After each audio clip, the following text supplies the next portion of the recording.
Bila dua RCCB, dia mesti dua neutral bus bar. Okey, di sini. Okey, okey, lepas tu ni yellow anggap yellow.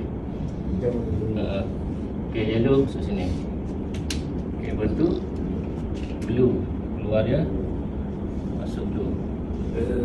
Okey, lepas tu neutral. Switch tak ada neutral Main switch kalau nak bagi bagus tau, pakai yang 4 pole. Macam single pin, kita pakai tupu dia potong neutral dengan live Tapi 4 pole jangan kedai jual. Kalau online dia jual. Mana kalau 4 pole semua kita potong, live dengan neutral kita potong sekali. Ni kita buat yang normal lah. Kalau ada kedai jual lagi bagus sebenarnya pakai yang 4 pole punya. Kalau neutral itu masuk ke ni RCCB lah. Okey, kita sambungan dia. Okey, lepas tu untuk keluar dia ni red, pergi ke red, ini pergi ke sini untuk red. Okey, lepas tu yellow, pergi ke yellow, ini looping ke untuk ni. Okey, lepas tu blue, pergi ke blue, ini looping ke blue. Okey, lepas tu neutral, ini looping dia ke neutral ni kan. Okey, jadi dah ada supply dah.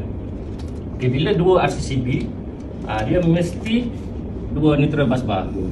Kalau tidak berada dia nanti. Mana dia kalau mak dia lain, anak pun kena rumah dia.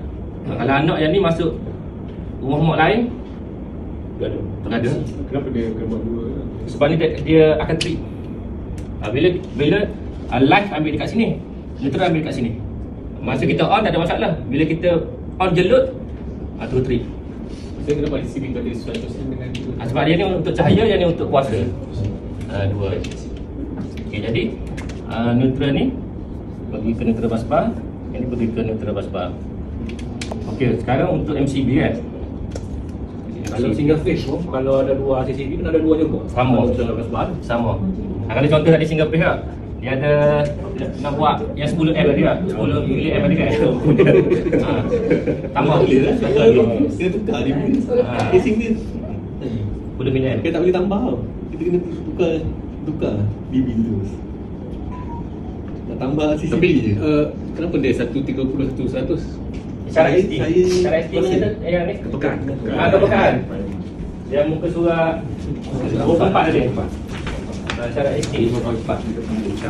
24